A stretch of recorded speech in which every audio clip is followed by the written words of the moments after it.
अंतरिक्ष विभाग के सचिव, अंतरिक्ष आयोग और इसरो के अध्यक्ष डॉक्टर एस सोमनाथ जी, वैज्ञानिकगण, अन्य गणमान्य अतिथियों, देवियों और स्वजनों, वो ऐतिहासिक क्षण जब विक्रम लैंडर चंद्रमा के दक्षिणी ध्रुव के पास सफलतापूर्वक उतरा था, हर भारतीय के लिए अत्यंत प्रसन्नता का क्षण था। मैंने टचडाउन का लाइव प्रसारण देखा था। हर भारतीय की तरह मैं भी गर्व से भर गई थी। इस सफलता के उपलक्ष्य में नेशनल स्पेस डे मनाने की घोषणा करना एक सराहनीय कदम है। मैं समस्त देशवासियों और आप सभी को प्रथम नेशनल स्पेस डे की बहुत बहुत बधाई देती हूँ।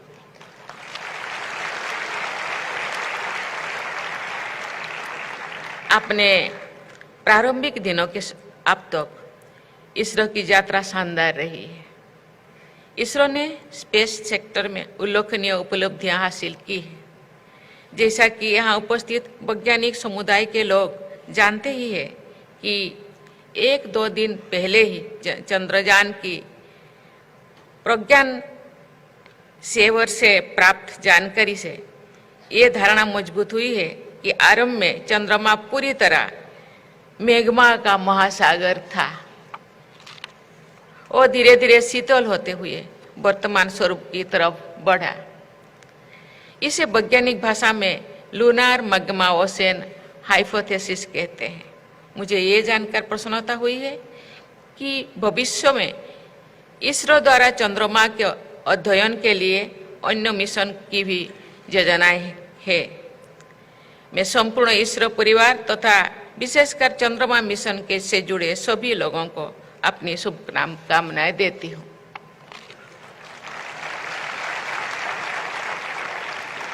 आज के कार्यक्रम में विद्यार्थियों की भागीदारी देखकर मुझे खुशी हो रही है। इसरो द्वारा आयोजित भारतीय अंतरिक्ष हैकाथॉन और रोबोटिक्स चैलेंज की विजेताओं को मैं हार्दिक बधाई देती हूँ। मैं आशा करती हूँ कि इसरो द्वारा चलाए जा रहे स्पेस ऑन व्हील्स और स्पेस ट्यूटर्स जैसे कार्यक्रम जनमानस सामान्य एवं विद्यार्थियों में स्पेस के बारे में उत्कृष्टता और जानकारी बढ़ाने में उपयोगी सिद्ध रहेंगे। देवियों और स्वजनों, स्पेस सेक्टर के साथ साथ इसरो ने देश के सामाजिक और आर्थिक विकास में भी अमूल्य योगदान दिया है। मुझे पूर्ण विश्वास है कि आप ऐसे ही देश के विकास यात्रा में योगदान देते रहेंगे। इस महीने में भारत के स्पेस प्रोग्राम के जनक माने जाने वाले डॉक्टर विक्रम साराभाई की जयंती भी मनाई जाती है। ये न केवल महान वैज्ञानिक थे बल्कि एक दूरदर्शी इंस्टीट्यूशन बिल्डर्स भी थे। उन्होंने स्पेस सहित विभिन्न क्षेत्रों में कई संस्थानों की स्थापना की। उन्होंने कहा था, and I quote, "Those that can apply their insights to the problems of the community and of the nation discover an exciting area of activity where efforts is rewarding even while the results so slowly." Unquote. वर्तमान परिप्रेक्ष्य में उनका ये कथन अत्यंत प्रासंगिक है क्योंकि भारत के स्पेस प्रोग्राम का उद्देश्य अंतरिक्ष के क्षेत्र में आत्मनिर्भरता प्राप्त करते हुए देश का सामाजिक और आर्थिक विकास करना है। आज के इस आयोजन के विषय touching lives while touching the moon, India space saga भी इसी उद्देश्य से जुड़ा हुआ है। देवियों और स्वजनों, स्पेस एक्सप्लोरेशन ने मनुष्य की क्षमता को बढ़ाया है, मानव की कल्पना को यथार्थ में बदला है, ब्रह्मांड के रहस्यों से पर्दा उठाया है। स्पेस एक्सप्लोरेशन रोमांचकारी होने के साथ साथ एक चुनौती भरा कार्य भी है। इसमें अनेक समस्याएं आती हैं। इन समस्याओं के समाधान के लिए किए जाने वाले अनुसंधान विज्ञान के विकास को गति देती है और मानव जीवन को बेहतर बनाती है। स्वास्थ्य और चिकित्सा, परिवहन, सुरक्षा, ऊर्जा, पर्यावरण और सूचना प्रौद्योगिकी समेत ऐसे कई क्षेत्र हैं जो स्पेस सेक्टर में हुए विकास से लाभान्वित हुए हैं। उदाहरण के लिए आरंभिक चरण की सैटेलाइट्स को पृथ्वी की कक्षाओं का अध्ययन करने के लिए निर्मित किया गया था। उन सैटेलाइट से प्राप्त ज्ञान के बल पर सैटेलाइट कम्युनिकेशन का विकास हो सका। आज इसके बिना मानव जीवन की कल्पना संभव नहीं है। देवी और स्वजनों, भारत के स्पेस सेक्टर की प्रगति असाधारण है। चाहे वो कम संसाधनों में सफलतापूर्वक पूरा किया गया मंगल मिशन हो या एक बार में 100 से अधिक सैटेलाइट्स का सफल प्रक्षेपण हो, हमने अनेक प्रभावशाली उपलब्धियां हासिल की है। निजी क्षेत्रों के लिए स्पेस सेक्टर के खुलने से स्टार्टअप्स की संख्या में बहुत तेज गति भी वृद्धि हुई है। इससे न केवल अंतरिक्ष अनुसंधान की उन्नति हुई है, बल्कि हमारी युवा शक्ति को अपने प्रतिभा दिखाने और उसे तराशने के नए अवसर भी मिले हैं।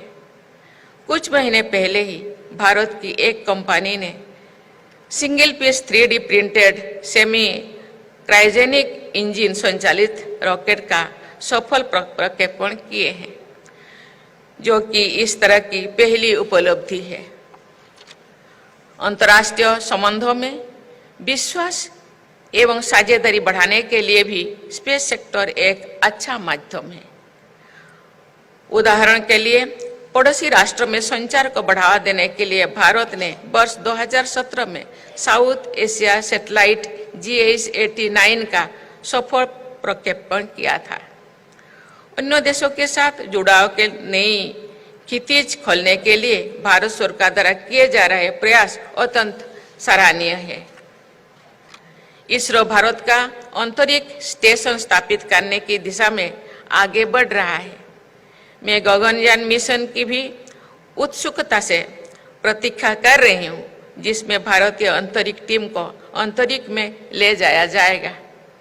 मुझे विश्वास है कि इन सभी मिशन के फलस्वरूप ऐसे परिणाम सामने आएंगे जिनसे देश सामाजिक, आर्थिक एवं वैज्ञानिक रूप से लाभान्वित होंगे। देवियों और स्वजनों, हमें भावी चुनौतियों के लिए भी तैयार रहना है। स्पेस डेब्री अंतरिक्ष मिशन के लिए समस्या अत्यंत चिंताजनक है। अंतरिक्ष अनुसंधान की गतिविधियां निरंतर चलती रहे, इस उद्देश्य के साथ ISRO system for safe and sustainable operations management facility का संचालन किया जा रहा है। ये एक सराहनीय कदम है।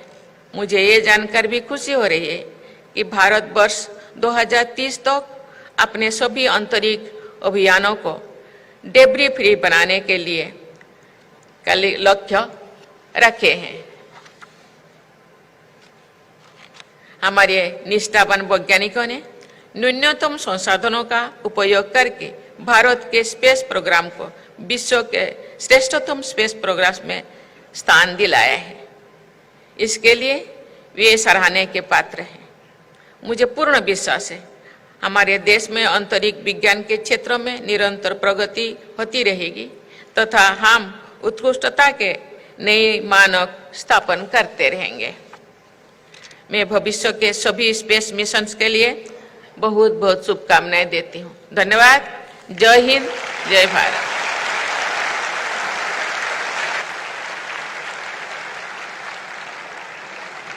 आपका आभार माननीय राष्ट्रपति जी। Please rise for national anthem, राष्ट्रगान।